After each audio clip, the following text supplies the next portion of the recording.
गुरुर्ब्रह्मा गुरुर्विष्णु गुरुर्देवो महेश्वरा गुरु साक्षात परब्रह्मा तस्मै श्री गुरुवे नमः। तस्मै श्री गुरुवे नमः। तस्मै श्री गुरुवे नमः। तो उमा जी हैं। हाँ, जय श्री गुरुदेव भाई, जय श्री गुरुदेव। जय श्री गुरुदेव। चलिए आप जयकारा लगाइए आज। बोलो समर्थ सदगुरुदेव श्री रामलाल जी सियाग की जय। बोलो शिव अवतारी महायोगी दादा श्री गंगाई नाथ की जय। दशम अवतार कल की अवतार की जय। बोलो पलाना धाम की जय। बोलो जामसर धाम की जय। बोलो काजलवास धाम की जय। बोलो आदि शक्ति माँ की जय। जय सद्गुरुदेव, जय सद्गुरुदेव। सनातन धर्म की जय। जय सनातन जय श्री गुरुदेव, जय श्री दादा गुरुदेव, जय माँ आदि शक्ति, गुरुदेव, जय श्री दादा, जय जय माँ आदि शक्ति।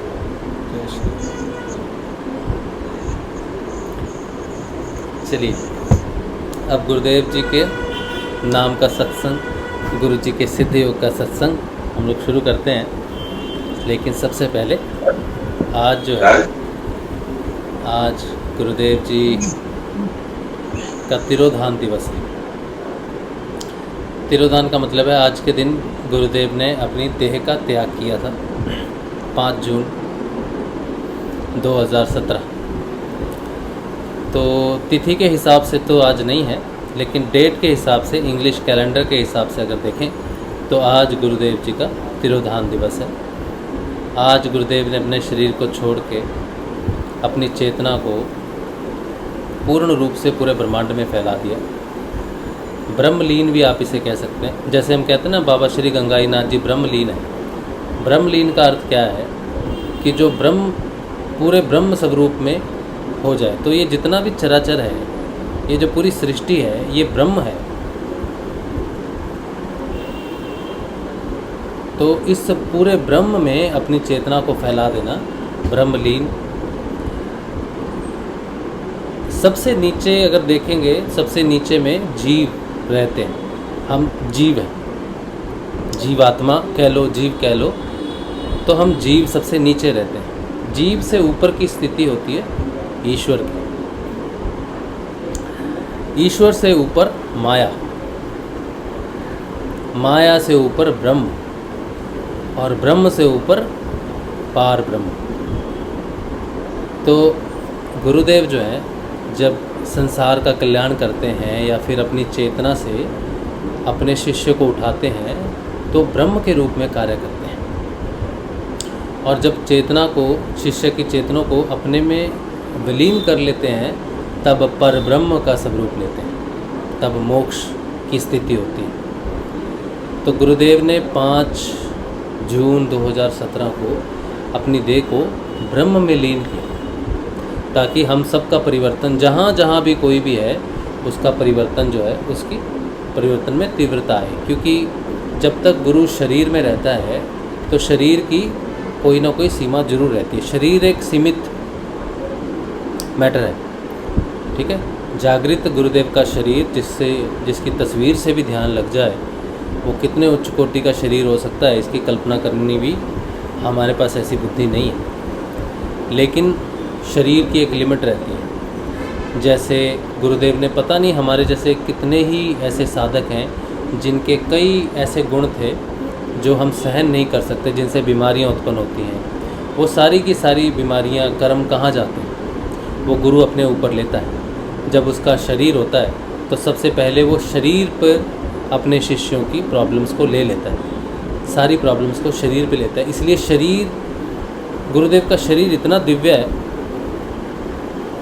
कि उन्होंने सारे संसार में अपने शिष्य बनाए, और सबकी समस्याएं एक शरीर में। अब सोचो, अगर किसी को एक बीमारी है, डायबिटीज़, और वो गुरु ने ले ली, फिर किसी को कैंसर है, वो ले ली, किसी को एड्स है, वो ले लिया, किसी को हीमोफीलिया है, वो ले लिया। ऐसे लाखों लोग, लाखों बीमारियां, अलग अलग बीमारियां गुरुदेव ने उस शरीर पे ली। आम शरीर उतना सहन नहीं कर सकता।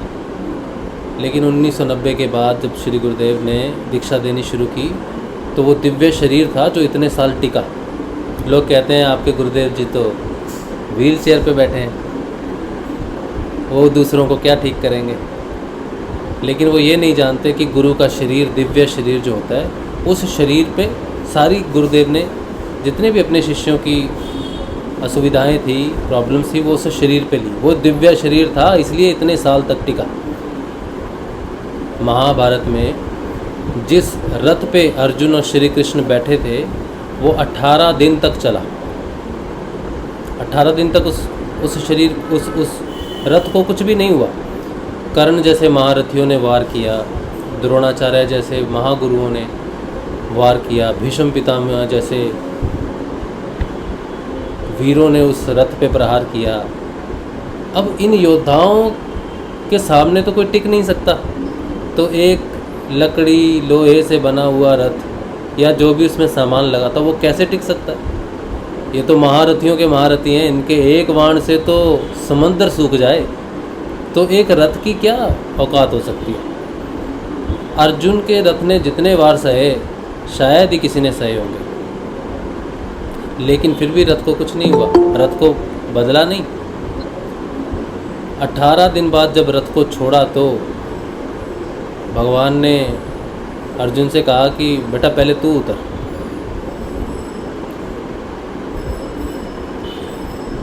अर्जुन उतरे, हनुमान जी जो झंडे पर बैठे थे वो उठे, और अंत में श्री कृष्ण ने पग नीचे रखा तो उस रथ के धज्जियाँ उड़ गई।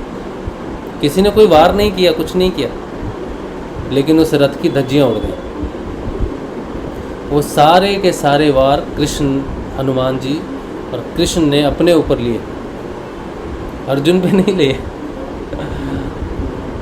हम सब वैसे ही हैं कि जितने भी वार हमारे ऊपर होते हैं ना, वो हमारे भगवान श्री कृष्ण, गुरुदेव श्री रामलाल जी सियाग अपने शरीर पर लेते हैं।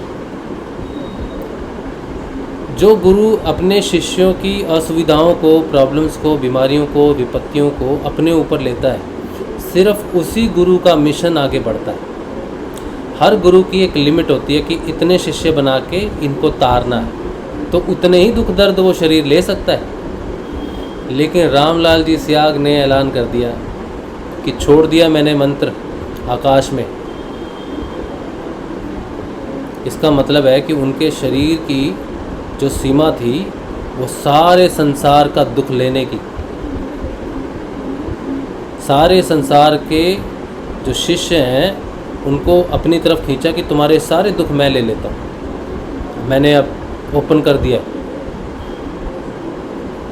उसके बाद गुरुदेव पे जो शरीर पे जो प्रहार हुए, गुरु जी का शरीर उसके बाद डिग्रेड हुआ।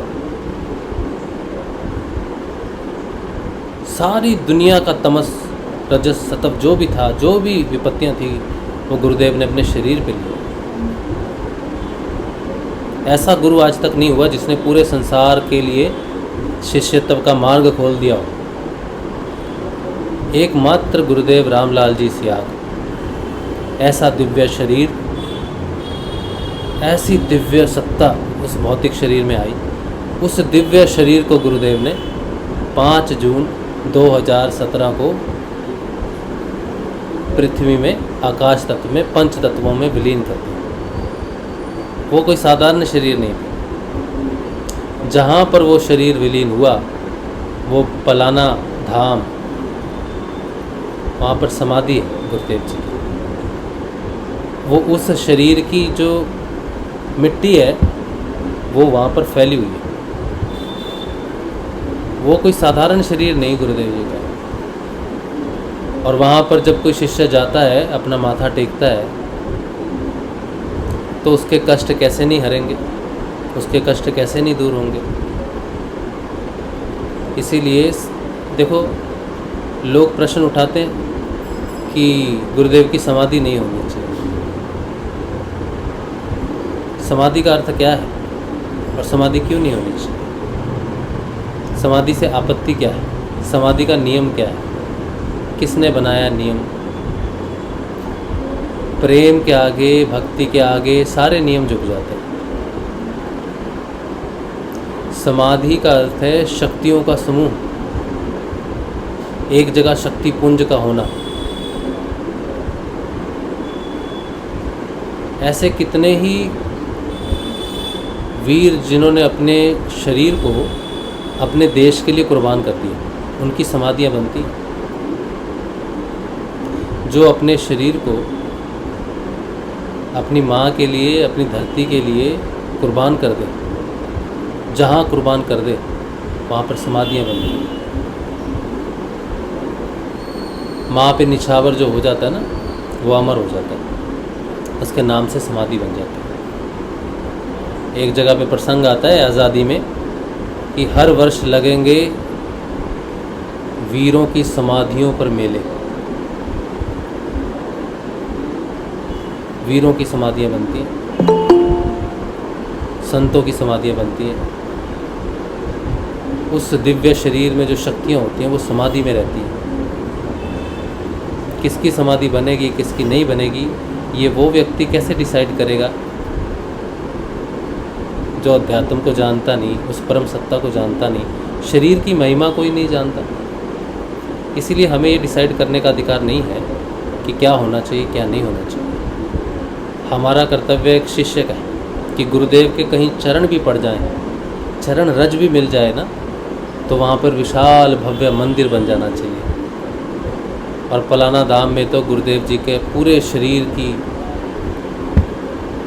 विभूतियाँ हैं, वहाँ पे तो विशाल भव्य से भी भव्य मंदिर बनेगा, अद्वैत धाम मंदिर बनेगा। आज का दिन पवित्र दिन है, ट्रांसफॉर्मेशन का दिन है। आज गुरुदेव जी का ट्रांसफॉर्मेशन ब्रह्म स्वरूप में हुआ। पर ब्रह्म तो हमेशा से ही थे।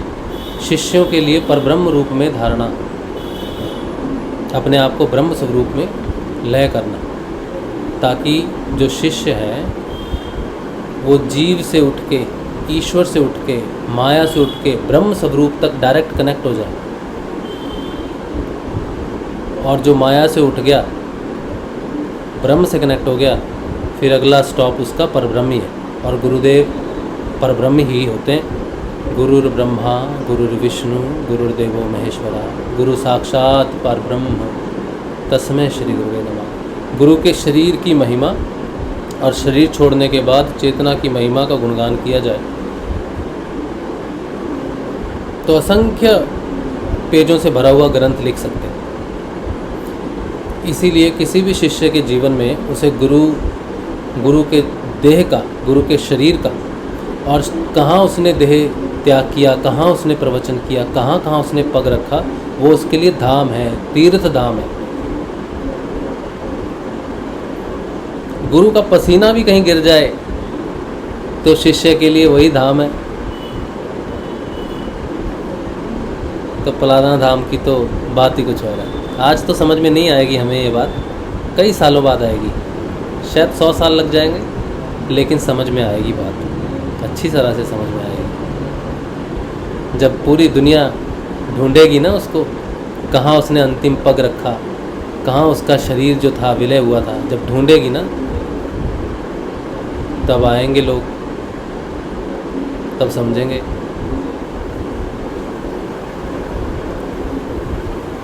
तो आज का दिन जो है ये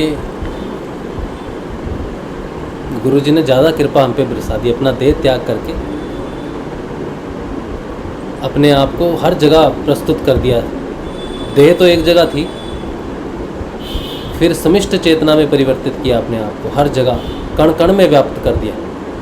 जैसे कहते हैं ना कंकर कंकर शंकर, वैसे ही हर जगह गुरुदेव की तस्वीर जहाँ है वहाँ गुरुदेव, और इसके अलावा जहाँ जहाँ वायु है, जहाँ जहाँ मैटर है, ऊर्जा है, वहाँ वहाँ गुरुदेव, पूरे ब्रह्म में गुरुदेव। ऐसा पवित्र त्याग गुरुदेव ने किया, 5 जून।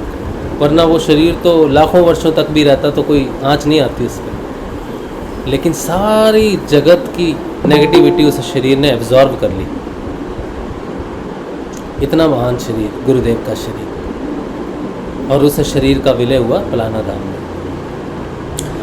अच्छा चलो, तो आज का दिन जो है गुरु जी का बहुत ही हमारे लिए बहुत महत्वपूर्ण दिन है। आज गुरुदेव जी के बहुत बड़े त्याग का दिन है। जो त्याग उन्होंने शुरू किया बहुत साल पहले, वो कंप्लीट हुआ 5 जून 2017 को।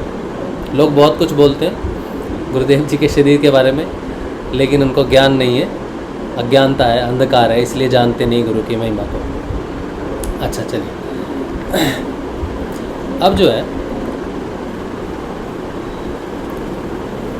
शिष्य जो है,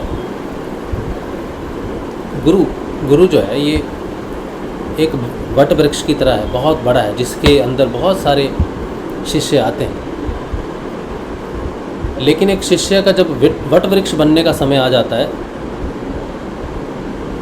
तो गुरु का जाने का समय हो जाता है, क्योंकि एक ही जगह पर 2 वट वृक्ष नहीं मिलते आपको। एक ब्रह्म स्वरूप में चले जाने का मार्ग हो जाता है, क्योंकि वो वट वृक्ष तभी बनेगा जब उसका लिंक जो है माया से ऊपर कनेक्ट हो, माया से ऊपर कनेक्ट हो जाए, जिसे ब्रह्म कहते हैं। ब्रह्म के बाद पर ब्रह्म की स्थिति है। तो 2017 5 जून के बाद बहुत तीव्र गति से परिवर्तन आया। कितने साधकों ने दीक्षा ली, छोड़ दिया, लेकिन 2017 के बाद बड़ी तीव्र गति से पुराने साधक जुड़ने लग गए। बहुत सारे साधक थे जिन्होंने गुरुदेव के साथ बहुत सारा कार्य किया, लेकिन छोड़ दिया, किसी वजह से रुक गए, क्योंकि वो सारे के सारे वट वृक्ष बनने के लायक हैं, काबिल हैं। गुरुदेव के पग पग पे उन्होंने गुरुदेव को फूल बरसाए, गुरुदेव के प्रोग्राम का आयोजन किया, वो सब में क्षमताएँ हैं कि वो वट वृक्ष बने। लेकिन एक वट वृक्ष के होते हुए, बड़ा वृक्ष होते हुए छोटे वृक्ष कभी उठते नहीं, इसीलिए उनको रुकना पड़ा, क्योंकि ऐसे बहुत सारे पौधों ने जन्म लेना था। लेकिन 2017 के बाद वो सारे वापस बढ़ने शुरू हो गए। अब ये डिपेंड करता है कि वो कितनी तीव्र गति से बढ़ते हैं और माया का भेदन करते हैं। माया का भेदन आसान नहीं, बहुत मुश्किल है। पूरी दृष्टि जो है वो अंतर्मुखी हो जाती है, ये दृष्टि बदल जाती है। ये जीव, ये नासिका, ये कान, ये आँखें, ये स्किन, ये 5 चीज़ें माया के 5 गेट हैं। इंसान इन 5 गेटों में ही फंसा रहता है। सबसे आसान गेट है जिसे तोड़ना, वो है जीवा। जीवा का गेट तोड़ना बहुत आसान है, सबसे आसान है 5 गेट में से। आप झूठ बोलना छोड़ देते हो, ये पहला परिवर्तन आता है। आपके खाने में परिवर्तन हो जाता है। आप मंदा बोलना छोड़ देते हो, आप चुगली करना छोड़ देते हो, आप किसी की निंदा करना छोड़ देते हो। ये मुख्य परिवर्तन शुरू होते हैं पहला गेट माया का परिवर्तन का। पहला परिवर्तन जीवा का परिवर्तन।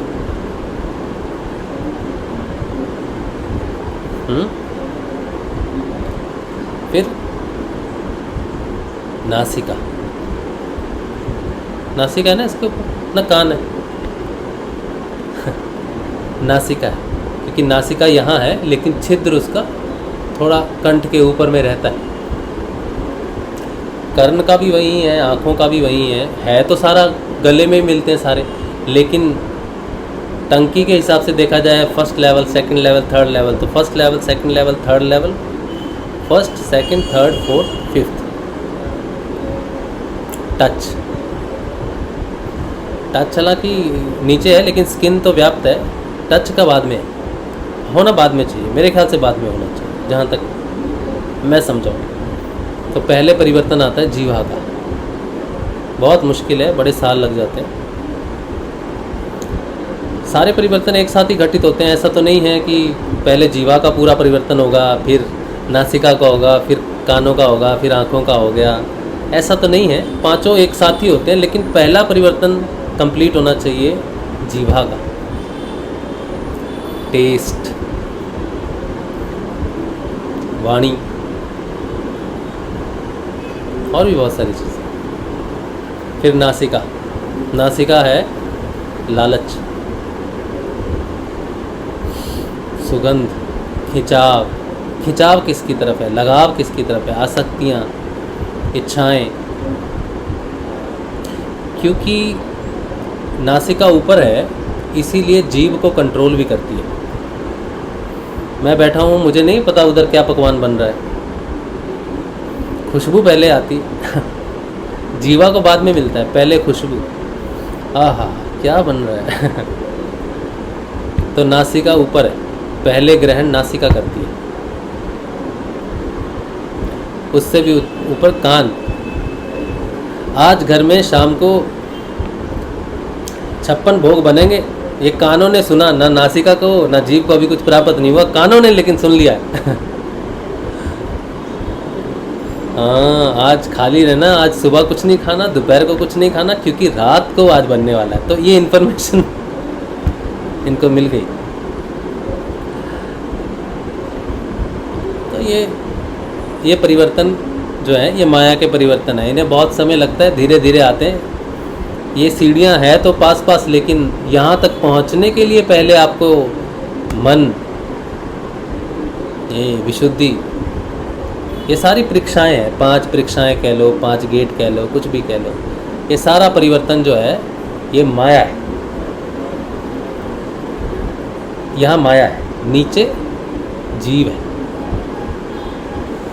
जीव फिर ईश्वर है वैसे, क्योंकि जीव क्या करता है, माया में रहता हुआ ईश्वर की उपासना करता है, और ईश्वर प्राप्त भी होता है, लेकिन भौतिक रूप में सुख संपदा, अच्छी सेहत, संतान प्राप्ति और बहुत सारी चीज़ें होती हैं जिन्हें व्रत के रूप में या फिर हम अनुष्ठानों के रूप में, यज्ञादियों के रूप में माया पर विजय पाए बिना ईश्वर की कृपा प्राप्त करते हैं। इसीलिए ईश्वर माया से नीचे प्राप्त हो जाता है, माया के अधीन रह के प्राप्त हो जाता है। तो जीव ईश्वर को प्राप्त कर सकता है माया के अधीन रहकर, लेकिन जिस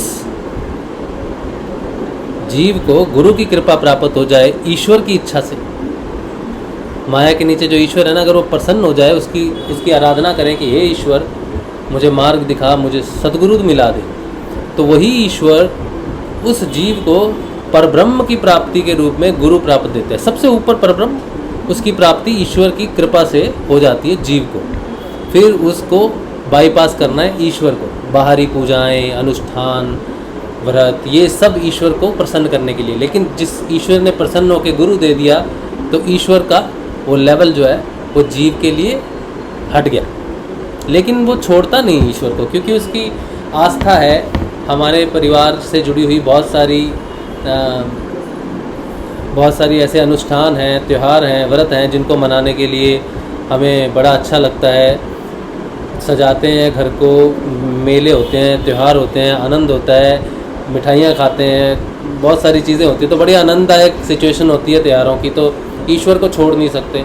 व्रत की पालना करने की एक लगन लग जाती है, एक ईश्वर की भक्ति लग जाती है। तो गुरु प्राप्त होने के बाद सबसे पहला जो प्रॉब्लम है वो बाहरमुखी से ईश्वर को अंतर्मुखी, जीव को अंतर्मुखी होने में समय लग जाता है। इसके लिए भी बहुत समय लग जाता है, बहुत समय लगता है। बड़ी परीक्षाएं होती हैं, जीवन उथल पुथल होता है, बहुत सारी। ईश्वर जगह जगह ऐसा लगता है धोखा दे रहा है, मैं तेरी पूजा कर रहा हूँ, तू मुझे उल्टा लटका दे रहा है। लेकिन ईश्वर इसलिए करता है कि ऊपर निकल, अब ऊपर जाने की बारी है। तो सब कुछ साक्षात्कार है, इसीलिए साक्षात्कार करना जरूरी है। ईश्वर रात्रि में आके नहीं गया बेटा हो गया, हाँ गुरु की आराधना कर, ऐसा चमत्कार नहीं होता।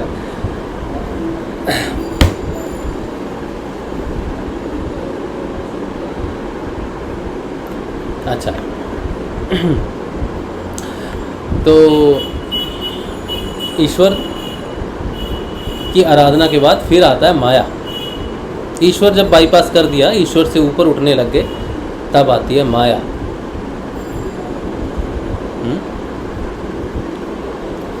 माया, अब माया के तो बहुत सारे प्रपंच हैं। इस माया से निकलने के लिए ये अंधकार है। माया मतलब अंधकार। माया का स्वरूप अगर किसी ने बनाना हो तो काले बादल, अंधकार, ब्लैक कलर, तब उसका सामना होता है अपने जीवन में छाई हुई उस अंधकार से, जो वो पता नहीं कितने जीवनों में जीता, लेकिन उसे पता ही नहीं कि अंधकार है, उसे पता ही नहीं अंधकार है। तो पहली बार पता चलता है कि माया एक अंधकार है, कि मैं अभी तक अंधकार में ही था। जब अंधकार कैसे पता चला? जब उसके पास अपना प्रकाश हुआ। प्रकाश कहाँ से मिलता है? गुरु से। गु का अर्थ होता है अंधेरा और रू का अर्थ होता है प्रकाश। तो माया से परब्रह्म तक का सफ़र जो करवाए वो गुरु। तो जैसे ही ईश्वर से गुरु पे समर्पण करते हैं तो माया का अंधकार दिखता है। फिर यहाँ पर माया ठगती है, बहुत सारी प्रॉब्लम्स लाती है, सब कुछ लाती है। ये युद्ध चलता है बहुत वर्ष। फिर इसकी त्रिगुणात्मक 3 लेवल के युद्ध हैं, तामसिक युद्ध, रासिक युद्ध और सात्विक युद्ध। ये तीनों युद्ध एक साथ चलते हैं माया के। और फिर जैसे जैसे आप जीतते हो वैसे वैसे आपके अंदर माया के परिवर्तन होने शुरू होते हैं। जहाँ जहाँ अंधकार छट जाता है वहाँ वहाँ प्रकाश हो जाता है। जैसे ये जीवा है, इसकी वाणी में परिवर्तन होना शुरू हो जाता है। ऐसा लगता है चुगली करना, किसी की निंदा करना ये अच्छा नहीं है, तो उसका त्याग कर देते हैं। लालच, अहंकार, ये सारी चीज़ें छूटनी हो जाती हैं। जैसे अष्टांग योग में कहते हैं ना, यम और नियम, सत्य, अहिंसा,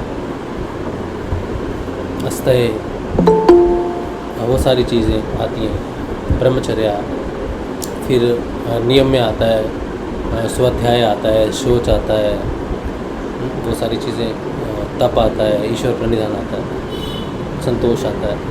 तो ये सारी चीज़ें माया पे विजय पाने के 10 युद्धों के परिणाम हैं। 10 ये विभूतियाँ हैं, ये प्राप्त होने वाली शक्तियाँ हैं, सिद्धियाँ हैं। एक्चुअली संतोष क्या है? एक तरह से सिद्धि है। जब कोई संत गांव में आता है और उसके सामने हीरे जवाहरात, खाना, भोजन सब कुछ रखते हैं, वो सबका त्याग करते हैं, तो उनको कहते हैं वाह क्या संत है, इनको किसी चीज़ का मोह माया नहीं, सिद्ध है। तो सिद्धि क्या है? संतोष की सिद्धि। संत आते हैं, सत्य बोलते हैं, झूठ नहीं बोलते, संत हैं, सिद्ध हैं। किस चीज़ की सिद्धि है? सत्य की सिद्धि है। संत हैं, बड़े पवित्र हैं, ना किसी का बुरा सोचते हैं, ना बुरा बोलते हैं, पूर्ण रूप से सात्विक संत हैं, बहुत अच्छे संत हैं। शौच की सिद्धि है। सिर्फ अवगुण देखो तो अपने अंदर देखो, स्वाध्याय की सिद्धि है। सब कुछ त्याज्य है, कुछ भी ग्रहण करने लायक इस संसार में नहीं है। सिद्धि, अस्तय, अपरिग्रह, ये सारी सिद्धियां हैं यम और नियम। ये लेकिन तब आती हैं जब माया का अंधकार छटने लगता है और ज्ञान प्राप्त होता है। ज्ञान, प्रकाश। ज्ञान के बारे में गुरु गीता में एक लाइन लिखी है, बहुत बढ़िया सी है।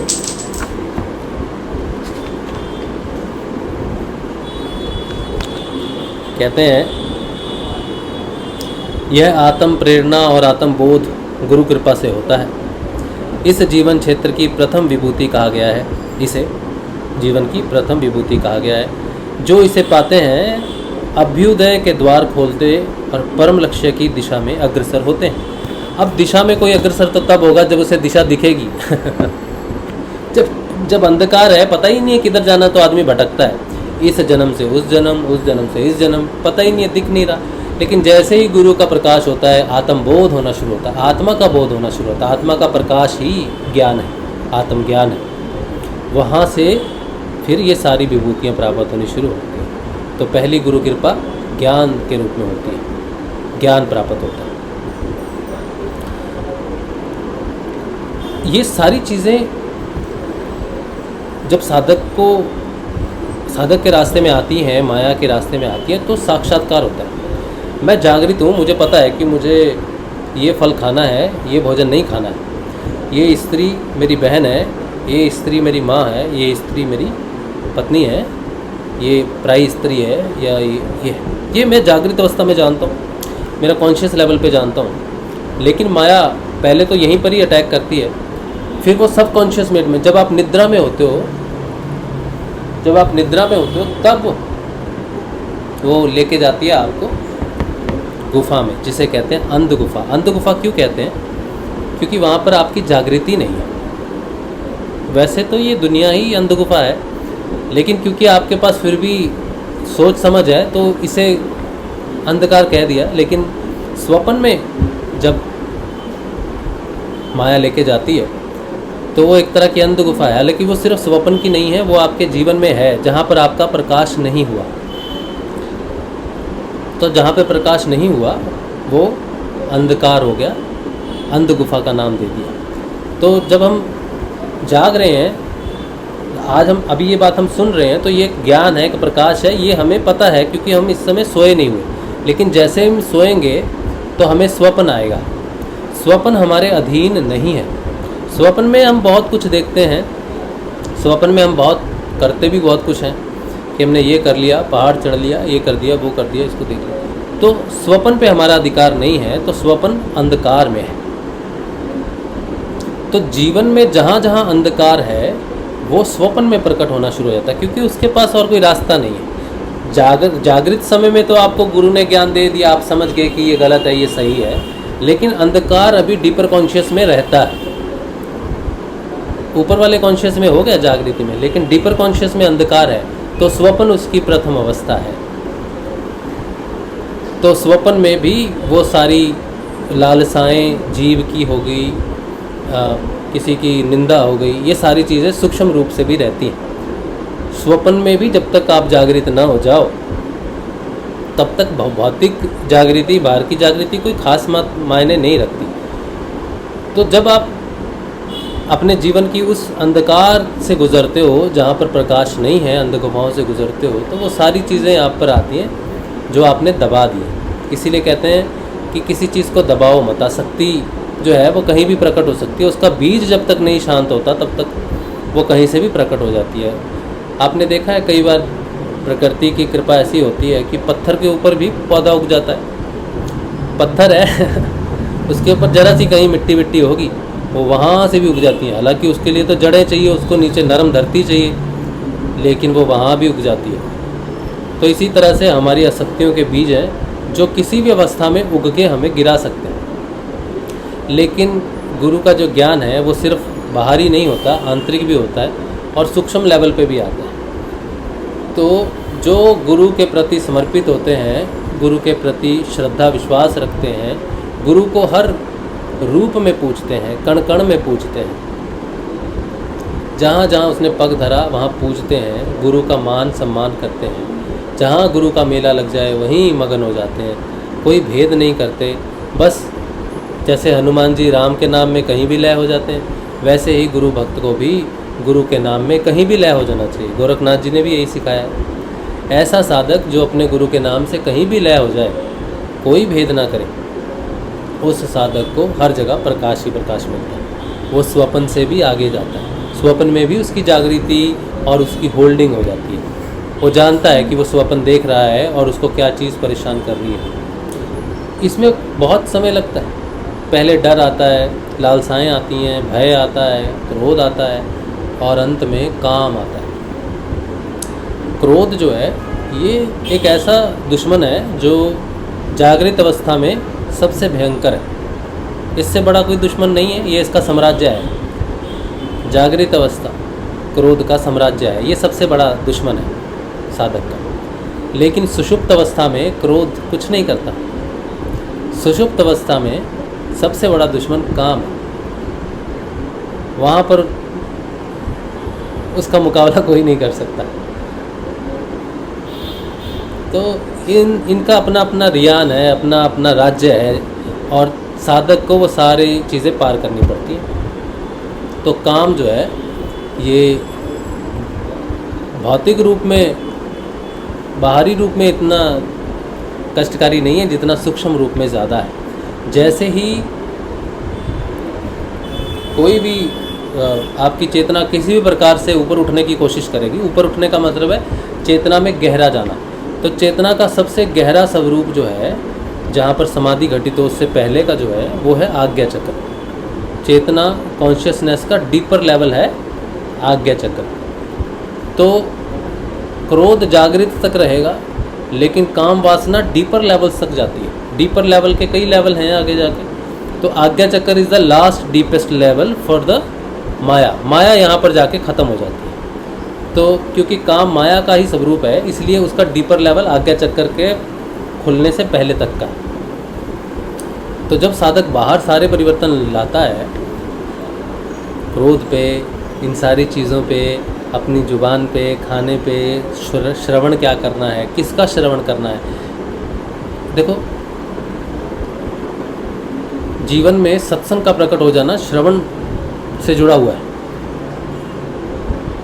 जीवन में आपके जिन्हें आप सुनते हो वो बदल जाएंगे। सत्संग सुनोगे, भागवत सुनोगे, कथाएं सुनोगे, हरि का नाम, हरि के भजन सुनोगे, ये सारी चीज़ें जीवन में परिवर्तित होनी शुरू हो जाती हैं। तो ये सारी चीज़ें बाहर जब परिवर्तित होती हैं तो अंदर में सबकॉन्शियस लेवल पे ये परिवर्तन घटित नहीं होता। ये क्योंकि जब ऊपर से घटना घटती है तो पहले सूक्ष्म रूप से घटती है, फिर स्थूल रूप में आती है। लेकिन जब हम वापस जाते हैं तो पहले स्थूल रूप पे कंट्रोल करते हैं, फिर सूक्ष्म रूप पे कंट्रोल करते हैं, फिर हम बीज तक जाते हैं, फिर बीज को नष्ट करते हैं ऊपर जाके, क्योंकि मेन तो बीज ही है ना जहाँ से सब कुछ आया है। तो अध्यात्म का बीज ऊपर है यहाँ, भौतिक जगत का बीज नीचे है। जिसे जो भौतिकता की तरफ गिरता है इंसान, वो भौतिकता बीज की तरफ गिरता है, वहीं से भौतिकता बढ़ती जाती है, वो फंसता जाता है उसमें। जो अध्यात्म की तरफ जाता है वो ऊपर के बीज की तरफ जाता है। तो सनातन धर्म का पेड़ उल्टा है उसके फल नीचे हैं और बीज ऊपर है। तो उस फल का सेवन करते हुए उस बीज तक पहुंचा जा सकता है, क्योंकि फल के अंदर बीज है। तो बीज की जानकारी आपको होगी, तो उसके लिए प्रक्रिया है, उलट प्रक्रिया। उलट जपत ही सदा स्वामी संग मिलाए, राधा नाम की महिमा है। कल्प तरु का अमर फल से कहा गया है, वो कल्प तरु का अमर फल सिद्ध योग, जिसमें वो बीज है जो त्रिविध तापों का कारक है, उसको नाश कर सकते हैं ऊपर जाके। ठीक है, कल्प तरु की जरूरत किसको है? मानवता को, भगवान को नहीं उसकी जरूरत, हमें है, क्योंकि उसके बीज से ही सारी त्रिविध ताप वगैरह सब क्रिएट होते हैं। तो उसको शांत करते, उस फल का सेवन करके हम उसकी जानकारी प्राप्त करते हुए अंत में वहाँ तक पहुँच के बीज को नष्ट कर सकते हैं। ठीक है, ये अमर फल है कल्प। मतलब ये जिसने खा लिया वो फिर अमरता की तरफ जाएगा, उसके बीज को जान जाएगा। एक मैं बड़ी अच्छी उदाहरण बताता हूँ आपको। आज्ञा चक्र में जब हम जाते हैं, आज्ञा चक्र तक पहुँचते हैं, तो डीपर लेवल में जब बहुत नीचे चले जाते हैं तो वहाँ सारी आसक्तियाँ शांत हो जाती हैं। लास्ट बचता है काम, वासना, अंतिम। क्योंकि वो सब वासना सब चीज़ों में है।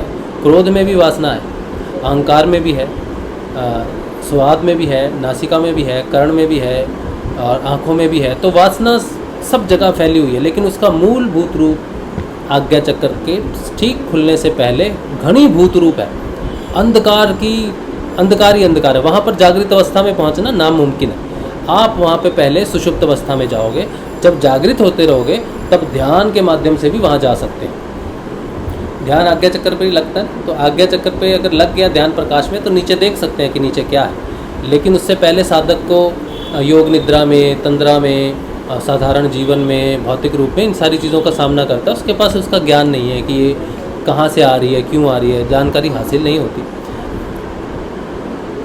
रामकृष्ण परमहंस की यात्रा के बारे में बताता हूँ आपको। रामकृष्ण परमहंस की शादी हुई।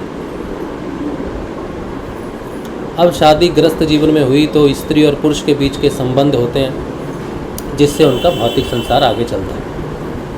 ठीक है, बिना काम वासना के भौतिक संसार आगे नहीं बढ़ सकता। अगर किसी व्यक्ति में काम वासना ना हो तो वो शादी करके क्या करेगा? कुछ नहीं करेगा, तो वो भौतिक संसार को आगे नहीं बढ़ा सकता। तो भौतिक संसार के लिए काम वासना का होना अति आवश्यक है। और जो काम वासना पे पड़ गया, संसार में पड़ गया, वो आज्ञा चक्कर से छूट गया, फिर वो नीचे आया। क्योंकि आज्ञा चक्र से ऊपर आध्यात्मिक संसार है, नीचे भौतिक संसार है। तो काम दो तरह के होते हैं, एक भौतिक जो नीचे जाता है, एक आध्यात्मिक जो ऊपर जाता है। तो शादी जिस व्यक्ति की होती है, अब ये शादी नहीं करना ऐसा कुछ नहीं सोचना, क्योंकि ये ही मार्ग भी है, ये इजी मार्ग भी है एक्चुअली। जो व्यक्ति शादी करते हैं उनके लिए ज़्यादा इजी होता है भागवत काम की तरफ जाना। जो ब्रह्मचारी होते हैं उनके लिए कई हज़ार वर्षों की तपस्या है, लेकिन जो व्यक्ति शादी कर लेता है वो 20-25 साल में ही समझ जाएगा चीज़ों को, उसमें उसको मिल सकता है। लेकिन गुरु होना चाहिए, गुरु ऐसा होना चाहिए जो बताए कि ये क्या है क्या नहीं है, वरना फिर शंकराचार्य जैसे महान संत फंस गए थे। शंकराचार्य, पहले बीच में शंकराचार्य की बात अभी, क्योंकि ये टॉपिक ज़्यादा ज़रूरी है, नहीं तो यहाँ पे कोई बच्चा सुनेगा मेरी बात, वो कहीं ब्रह्मचर्य का व्रत ना ले ले कि मैंने नहीं शादी करनी है। तो उसके लिए मैं बता देता हूँ कि शादी के अगेंस्ट नहीं है ये बात, ये ज्ञान है, इसको धारण करने के लिए कटोरा सीधा होना चाहिए। कहीं से मिला और उसको डाल लिया तो वो तेजाब का काम करेगा, जीवन को नष्ट करेगा। तो ज्ञान को समझने के लिए ज्ञान की धारणा होनी बहुत ज़रूरी है।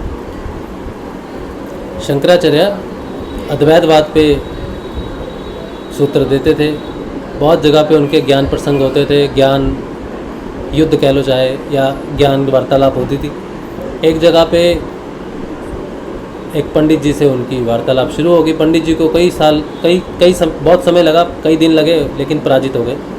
फिर उनकी पत्नी आके बैठ गई, बोली ये मेरे अर्धांग हैं, इनको पराजित करने से पराजय नहीं होगी, मुझे भी पराजित करना पड़ेगा। अभी आधे पराजित हुए हैं, पूरे नहीं, आप पूरे विजयी नहीं हुए, अर्ध विजयी हुए हैं। तो पूर्ण विजय आपको मिलेगी जब आप मुझे हरा देंगे। तो उन्होंने कहा ठीक है। तो बहस चलने लगी, बहस करते करते जो स्त्री थी वो हारने लग गई।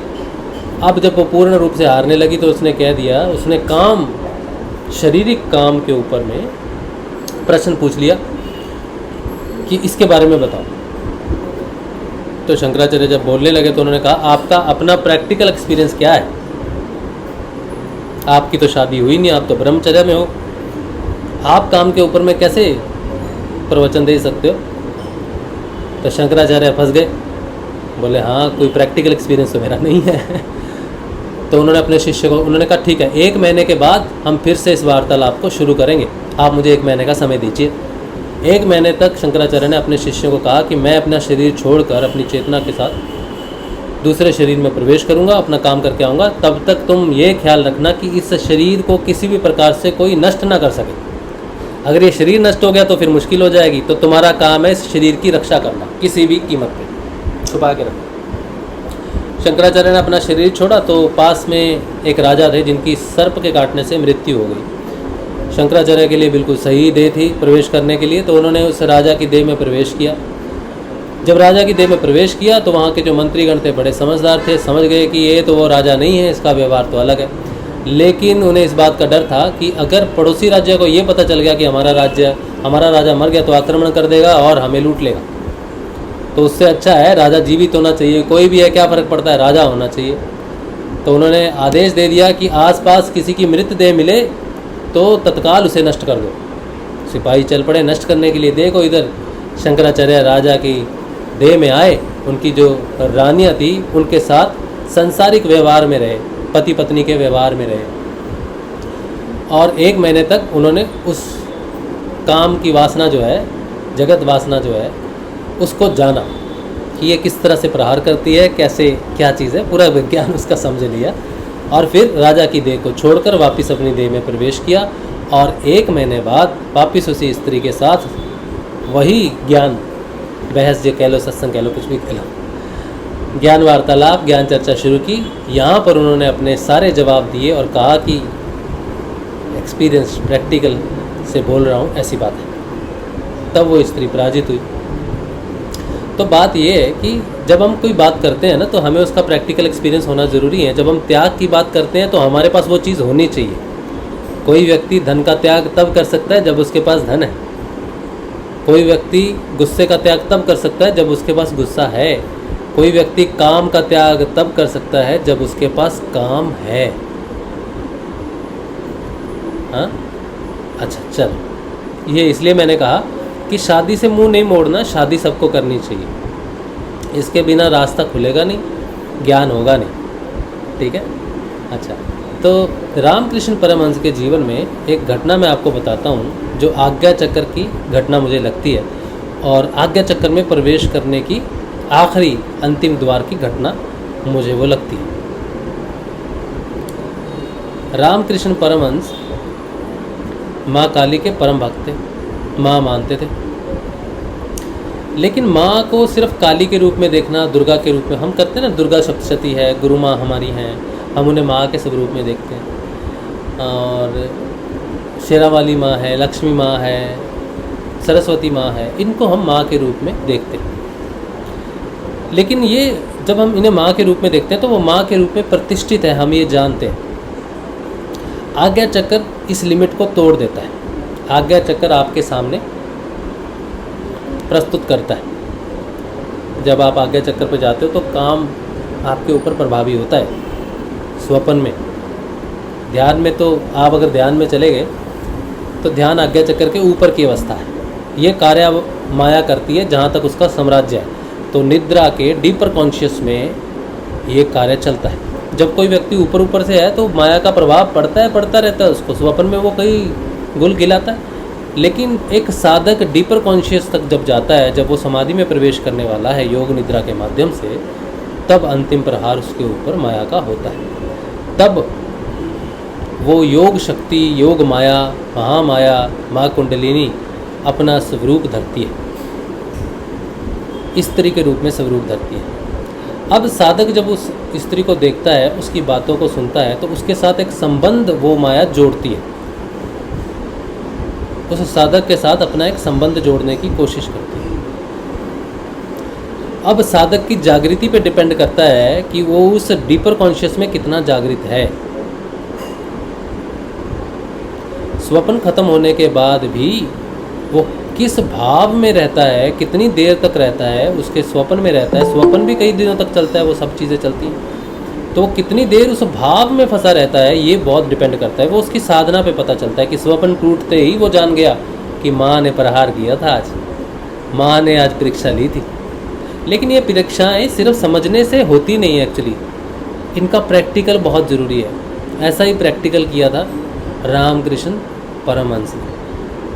रामकृष्ण परमहंस ने अपनी पत्नी से कहा कि मेरी और तुम्हारी शादी हुई, हम सांसारिक बंधन में बंध सकते हैं, लेकिन मैं चाहता हूँ कि मैं अपने जीवन का प्रयोग जो है साधना के लिए करूँ। तो आप जैसा कहोगे वैसा ही हम करेंगे। अगर आप कहेंगे कि मैं आपके साथ सांसारिक व्यवहार में रहूँ तो सांसारिक व्यवहार में रहूँगा, अगर आप कहेंगे कि मैं साधना कर लूँ तो मैं साधना करूँगा, निर्णय आप ही का है। तो उन्होंने कहा आप अपने जीवन को साधना के लिए लगाइए, मैं आपकी सहायता करूँगी। ये पहला त्याग माँ का किया, शारदा माँ ने पहला त्याग किया। दूसरा त्याग श्री रामकृष्ण परमहंस ने किया। जब माँ की मूर्ति पूजा के लिए नहीं मिली तो उन्होंने उस स्त्री का चयन किया जिसको माँ के रूप में देखना सबसे ज़्यादा कठिन हो सकता है किसी भी व्यक्ति के लिए। उन्होंने अपनी पत्नी को कहा कि आज माँ के रूप में मैं तुम्हारी पूजा करूँगा। तब उन्होंने माँ शारदा को काली माँ की तरह सजाया और काली माँ की तरह ही उनकी आराधना की, सेवा की।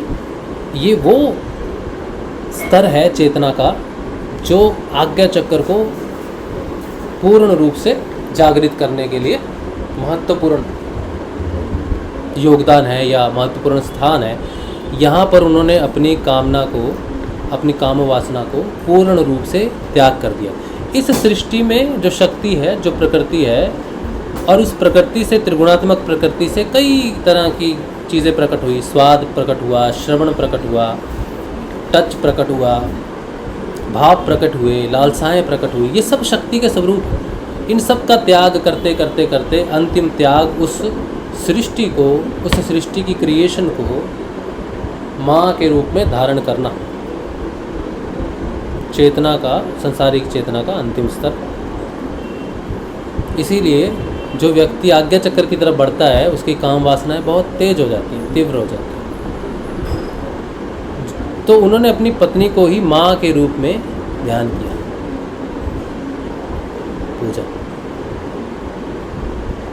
अब प्रश्न ये उठता है कि आज तो माँ के रूप में मैंने देख लिया अपनी पत्नी को, लेकिन मैं तो व्यवहारिक हूँ, संसारिक हूँ, तो वापस मैं उस स्त्री को अपनी पत्नी के रूप में कैसे देख पाऊँगा? यहाँ पर त्याग है। सिर्फ कुछ समय के लिए चेतना को उठाने की बात नहीं है, चेतना परमानेंट उठनी चाहिए। ये तो मैंने आपको एक एग्जांपल दी रामकृष्ण परमहंस की, क्योंकि उनके जीवन में वो घटना वैसे ही घटी, हमारे जीवन में भी घटेगी, लेकिन ऐसे नहीं घटेगी जैसे हम इसे देखते हैं। जैसे रामकृष्ण परमहंस के साथ घटी, हो सकता है वैसे ना भी घटे, क्योंकि भगवान के पास, गुरुदेव के पास बहुत सारे रास्ते हैं इस घटना को घटाने के लिए। ये एक रियलाइजेशन है सिर्फ उस शक्ति का वो स्वरूप जहाँ पे वो परीक्षा लेती है। कई साधकों के जीवन में ऐसी परीक्षाएं होती हैं कि वो शक्ति के रूप में आती है, स्त्री के रूप में आती है, क्योंकि पुरुष की कमज़ोरी काम वासना जो है वो स्त्री के रूप में ही है, तो वो उसी रूप में आती है और उसी रूप से उसको प्रलोभन देती है ताकि वो वहाँ से निकल पड़े। बड़े बड़े ऋषि वहाँ अटक जाते हैं, फंस जाते हैं। वहाँ से निकलने का मार्ग एकमात्र गुरु जानता है। हमने क्या करना है, क्या नहीं करना, ये भौतिक बुद्धि से कथाओं को पढ़ के नहीं कर सकते।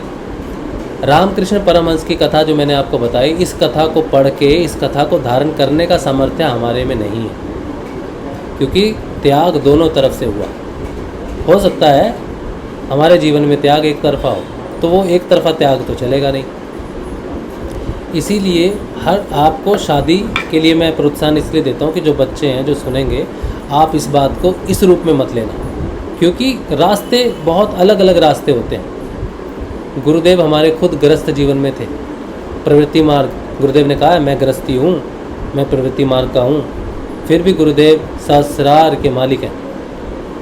कोई अन्य रास्ता गृहस्थ जीवन में भी होगा, इसीलिए गृहस्थ जीवन से विमुख नहीं होना।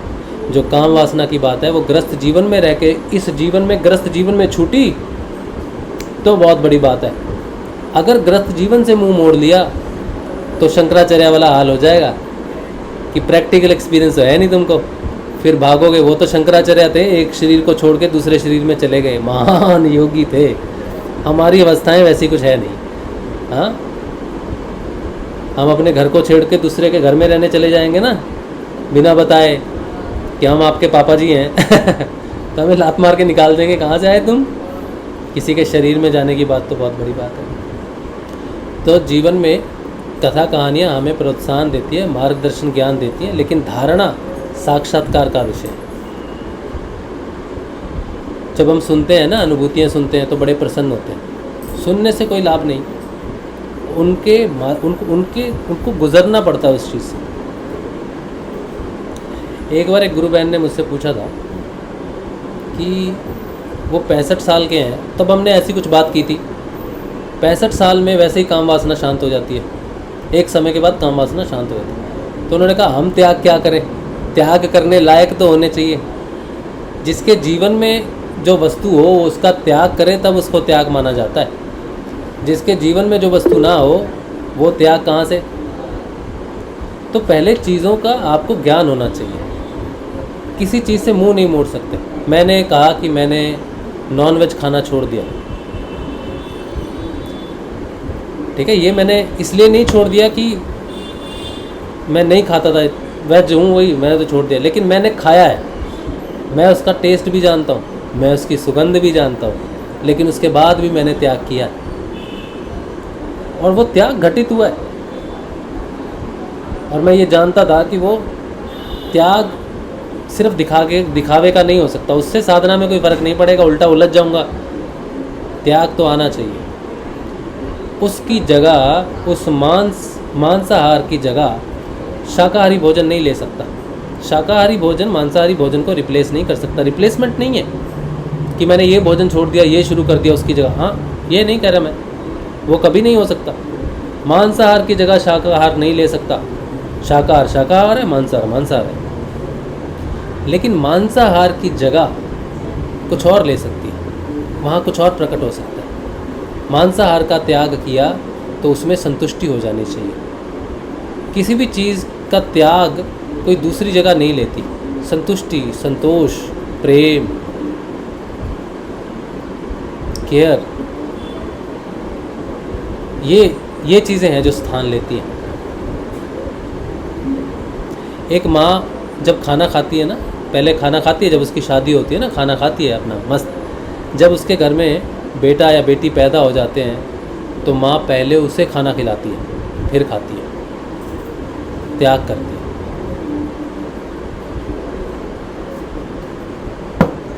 क्या हुआ?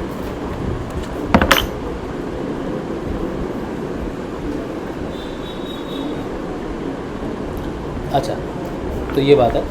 तो कहने का मतलब ये है कि आज का जो दिन है, ये जो बात हमने आज की है ना, ये आज ध्यान में जो घटा, मैंने आपको वही बताया। मैं जो भी आपको बताता हूँ वो घटना और परिवर्तन के आधार पर ही बताता हूँ। जो परिवर्तन होता है, जिस परिवर्तन से मैं गुज़रता हूँ, उस परिवर्तन को ही मैं आपके साथ शेयर करता हूँ। कोई कहानी पढ़ी हुई, कोई कहीं से लेके मैं कभी नहीं बताता आपको, क्योंकि उसका अर्थ नहीं है, उसका कोई मूल नहीं है, उसके पैर नहीं है, वो अपने अनुभव का नहीं है। जो मेरे अनुभव में आया वो मैं आपसे शेयर करता हूँ। अगर वो मेरे अनुभव में आया है तो वो आपके अनुभव में भी आएगा, क्योंकि सिद्धियों का रास्ता तो हम सब एक ही रास्ते पे चल रहे हैं, एक ही गुरु की तरफ चल रहे हैं। तो हम सब उन्हीं बंधनों में हैं, उसी माया के बंधनों में हैं जो हम सब पे इक्वली वॉर करते हैं, इक्वली अटैक करते हैं। ठीक है, तो गुरु की महिमा से ही इस अंध गुफा कह लो, भंवर गुफा कह लो, बहुत नाम अलग अलग देते हैं। तो ये 5 गेट कह लो 5 पहाड़ कह लो, कुछ भी कह लो इसको। तो जो यम और नियम है ना, ये सिद्धियां हैं, ये विभूतियां हैं जो हमें तैयार करती हैं आज्ञा चक्र तक जाने के लिए। कोई आसक्ति हमें भौतिक रूप से परेशान करेगी, कोई सुषुप्त अवस्था में करेगी, कोई ध्यान में करेगी। तो जब तक हम वहाँ नहीं पहुँचते, जब तक हमें ये नहीं पता चलता कि ये जो शक्ति है, ये जो जगत है, भारत को आज़ादी तब मिली जब वो माँ का स्वरूप उसने धारण किया। जब तक वो देश था तब तक गुलाम होता रहा, राज्य थे, अलग अलग राज्य थे, राजा थे, गुलाम हो गया पूरा। लेकिन जब उसने माँ का स्वरूप धारण किया तो स्वतंत्र हो गया। वंदे मातरम 2 महामंत्र है ना। तो दूसरा है गुरुदेव जी का मंत्र। वो मंत्र में माँ है, राधा है। वो माँ ही है जो इस काम वासना से मुक्त कर सकती है, सिर्फ माँ, और कोई नहीं मुक्त कर सकता। स्त्री के कई स्वरूप हैं, लेकिन काम से मुक्त सिर्फ माँ है। माँ की तरफ बच्चे का दृष्टिकोण है। माँ के लिए बच्चा, देखो बड़ा अच्छा संदर्भ एक जगह आता है। महाभारत में दुर्योधन हार रहा था। अब ये दृष्टि है, देख लो, माँ की और पुत्र की दृष्टि। माँ ने देखा कि मेरा पुत्र मर जाएगा, लेकिन मैं तो माँ हूँ, अपने पुत्र को मरने नहीं दूंगी। तो दुर्योधन से कहा कि बेटा सुबह गंगा जी में स्नान करके निर्वस्त्र, कोई कपड़ा मत पहनना, निर्वस्त्र होके मेरे सामने आ जाना, खड़े हो जाना। तो उन्होंने बोला माँ निर्वस्त्र? बोला जैसा मैं कहती हूँ वैसा ही करना। तो बोले ठीक है, जैसा माँ करेगी वैसे करूँगा। अब यहाँ पर वो माँ है। माँ के लिए बच्चा निर्वस्त्र हो, वो कितना बड़ा हो गया है, वो माँ है, उसके लिए काम वासना नहीं है। जब दुर्योधन नहा के आया, रास्ते में मुरली वाले मिल गए उन्होंने बजाई अपनी मुरली। दुर्योधन से कहा अरे मूर्ख, वयस्क हो गया है, जवान हो गया है, तेरा शरीर देख, तू इस अवस्था में माँ के सामने जाएगा बिना वस्त्रों के? शर्म नहीं आती तुझे? दुर्योधन ने कहा हाँ माधव, बात तो सही है, मैं वयस्क हो गया हूँ, बड़ा हो गया हूँ, माँ के सामने ऐसे कैसे जा सकता हूँ? तो बोला हाँ कि काम कर, केले के पत्ते ही लगा ले, कपड़े नहीं, कपड़े पहनने से मना किया ना माँ ने, केले के पत्ते लगा ले। शर्म, तुझे तो शर्म करनी चाहिए, क्या बुद्धि है तुझमें? इस तरह से उसको काम वासना उसके अंदर जागृत कर दी। माँ के प्रति नहीं, अपने स्वयं के प्रति, अपने शरीर के प्रति माँ से अलग कर दिया। माँ का आवरण, माया का आवरण चढ़ा दिया। और जब वो गया माँ के पास, खड़ा हो गया, तो माँ ने कहा आ गया बेटा नहा के? कहा हाँ माँ आ गया। तो माँ ने अपने आँखों पे बांधी हुई पट्टी, जो उसका तप था, वो तब अपनी आँखों के रास्ते, अपनी दृष्टि के माध्यम से, अपने संकल्प के माध्यम से वो अपने पुत्र के शरीर पर डाला। तो माँ ने पूरे शरीर को देखा, फिर कहा घूम जा, पूरी तरह से शरीर को देखा। जब पूरी शक्ति अपनी दुर्योधन के शरीर में डाली और जब देखा भौतिक नेत्रों से कि इसने तो केले के पत्ते पहने, तो उसको डांटा, ये तूने क्या किया बेटे, ये क्या मूर्खता कर दी तूने। तो बोला माँ क्या हुआ? बोले तुझे मैंने कहा था नहा के निर्वस्त्र होके आना, तू ये केले के पत्ते पहन के आ गया। बोला माँ मैं वयस्क हूँ, बड़ा हूँ, तो आपके सामने कैसे नग्न कैसे आ सकता हूँ बिना वस्त्रों के। तो माँ ने कहा मूर्ख, ये तूने क्या किया। माँ की दृष्टि में बच्चा बच्चा ही रहता है, उसके भौतिक अंग डेवलप हो गए तो क्या वो माँ के लिए काम वासना का विषय बन जाता है? लेकिन अब तुझसे गलती तो हो गई, अब तेरा ये अंग कमज़ोर ही रह गया। तो वो काम वासना हमारे कुछ गुप्त अंगों को, जैसे दुर्योधन के थे, उनको उसके माध्यम से प्रहार करती है, हमारी दृष्टि में वो प्रहार करती है। तो जब दुर्योधन की दृष्टि से उठ जाएंगे, उस माँ की दृष्टि में आ जाएंगे, जैसा माँ ने कहा कि तू तो मेरे लिए बच्चा ही है। इस जगत में उस शक्ति के कई स्वरूप हैं, वो नारी के रूप में स्वरूप में रहती है सृष्टि में। उसका सबसे मूल स्वरूप अगर देखा जाए तो नारी, क्योंकि माँ हमें जन्म देती है, माँ का मूल स्वरूप नारी का स्वरूप है। लेकिन फिर उसके स्वरूप बदलते हैं, उसके जीवन में नारी बहन बन के आती है, दोस्त बन के आती है, प्रेमिका बन के आती है, उसके जीवन में वो पत्नी बन के आती है, बेटी बन के आती है। तो इस तरह से उसके स्वरूप बदलते रहते हैं, तो उसकी दृष्टि भी बदलती रहती है। लेकिन एक योगी, चाहे स्त्री छोटी हो बड़ी हो, वो सबको माँ ही कहता है, मात ही कहता है, माता ही कहता है, देवी कहता है।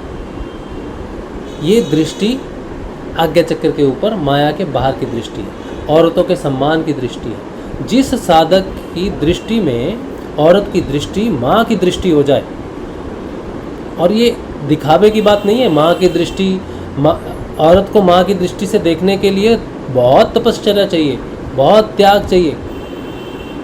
ये बहुत मुश्किल से संभव होता है, लेकिन गुरु करता है संभव। गुरु अगर ज्ञान देता है तो रास्ता भी देता है। ज्ञान इसलिए, ज्ञान क्या प्रकाश है, इस रास्ते को देख, अब इस रास्ते पे चल। तो चलना तो आपको है, अब उसने कैसे चलाना है आपको, ये वो डिपेंड करता है। लेकिन उसका त्याग नहीं कर सकते रास्ते का। मैं गुरुदेव इस रास्ते को मैं त्याग ही कर देता हूँ, चलने की बात ही नहीं है। ब्रह्मचर्या चलेंगे ही नहीं, ब्रह्मचर्या है तो मुश्किल खत्म होगी सारी। ये मुश्किल खत्म नहीं हुई, मुश्किल बढ़ गई, ज़्यादा बढ़ गई। ठीक है, तो बहुत मुश्किल होती है ब्रह्मचर्या की। तो ब्रह्मचर्या क्या है? ब्रह्मचर्या संकल्प है, माँ अपने प्रति नहीं, काम वासना के प्रति नहीं कि मैं अपने शरीर को कंट्रोल करूँगा या कुछ भी करूँगा। ये चाहे महिला हो चाहे पुरुष हो, वो बात नहीं। ये संकल्प है कि वो प्रकट ही ना हो। मुझे अगर प्यास ही ना लगे तो मैं पानी क्यों पीऊँगा? अगर मुझे प्यास लगी और मैंने कहा नहीं भाई आज नहीं पीना पानी 6 बजे तक, आज चंद्र ग्रहण है, आज मुझे नहीं पीना पानी, रात को भी नहीं पीना, दिन को भी नहीं पीना, मेरा व्रत है, कुछ भी है, तो मुझे प्यास तो लगी, व्रत में भूख तो लगती है, खाते नहीं हम। लेकिन ये जो वैराग्य की स्थिति है, किसी चीज़ को रोक देना अपनी इच्छा से, वैराग्य है। लेकिन पर वैराग्य क्या है कि वो प्रकट ही ना हो, भूख ही ना लगे, प्यास ही ना लगे, इसी तरह से कोई इच्छा ही प्रकट ना हो। इस तरह से ब्रह्मचर्या का अर्थ है पर वैराग्य, वो इच्छा ही प्रकट ना हो, क्योंकि माँ है, माँ के प्रति तो माँ ही होती है ना, माँ के स्वरूप के प्रति। तो ये दृष्टि है, ये आज्ञा चक्र पर पहुँचने का अंतिम पथ है, जहाँ पर स्त्री को माँ का दर्जा मिलेगा। जिस देश में स्त्री का सम्मान होगा, जिस घर में स्त्री का सम्मान होगा, जिस साधक के जीवन में अंतर मन में माँ का सम्मान होगा और माँ के रूप में प्रतिष्ठित हो जाएगी, ये पूरे ब्रह्मांड में वो शक्ति माँ के रूप में प्रतिष्ठित हो जाएगी, तब माया से मुक्ति मिल जाएगी। क्योंकि मुक्ति कौन देता है? गर्भ से मुक्ति कौन देता है? माँ। ये ब्रह्मांड क्या है? ये माया का गर्भ है, इससे मुक्ति देने वाली भी माँ है। तो जब तक वो माँ स्वरूप में प्रकट नहीं होती कण कण में, तब तक मुक्ति संभव नहीं माया से, तब तक आज्ञा चक्र की बात कर नहीं सकते। ठीक है, अब देख लो किसको पहुँचना आज्ञा चक्र पर। हाँ, जबरदस्ती नहीं पहुँच सकते, जीवन के साक्षात्कार को करते हुए पहुँचे। चलो, तो ये बात है। आज कुछ घटनाएं ऐसी घटती हैं जीवन में, ध्यान में खास करके। तो ये जीवन, ये ज्ञान है, ये प्रकाश है, लेकिन प्रकाश के साथ अब साक्षात्कार की भी ज़रूरत है। कैसे होता है ये पता नहीं, लेकिन आज गुरुदेव जी के त्याग के दिन पर, देह त्याग के दिन पर, आज ये हमने आज्ञा चक्कर में एक त्याग की बात की है। ठीक है, तो त्याग प्रकट होता है, वैराग्य हम धारण करते हैं, पर वैराग्य प्रकट होता है। ठीक है, तो वैराग्य से पर वैराग्य। चलो, ये आज का सेशन रहा। 7:08 हो गए हैं। उम्मीद है कि कोई प्रश्न ऐसा कुछ नहीं होगा।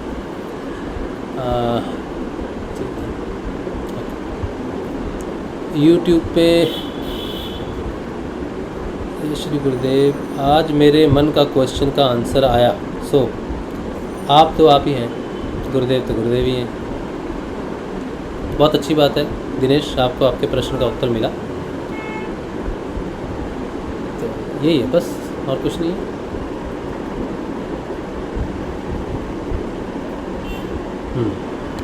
बस, तो अगर किसी को कुछ है 2-4 मिनट में कुछ बात करनी है तो कर सकते हैं, नहीं तो फिर आज का सेशन यहीं पे रखते हैं।